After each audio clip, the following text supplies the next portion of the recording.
Ал бала, сен тұрмысқа шықсаң кімді әкеледі екен Ләйлә тойға? Ана Төреғали та Қайрат Нұртас та келсе ғой, күшті болар еді.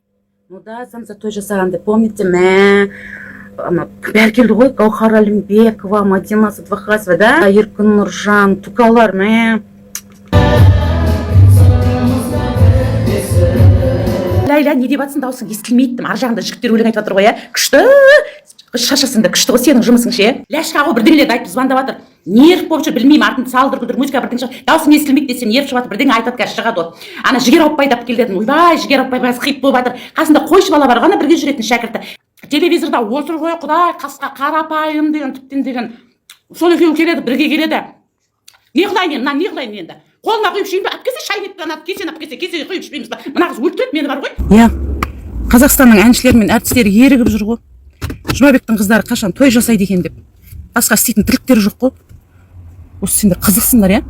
Ойлайсыңдар ау деймін, осы сендердің тойларыңды жүргізуге бола, өнерде жүр деп бәрін. Сосын ана Замза Гүлсезім адамның позорын шығарып ше, қой десе де қоймайсыңдар ғой сендер. Ананы құттықтап жіберші, мынаны құттықтап жіберіңізші. Туған күні еді, сәлем жолдаңызшы дегенді қойыңдаршы, пожалуйста, қойыңдаршы.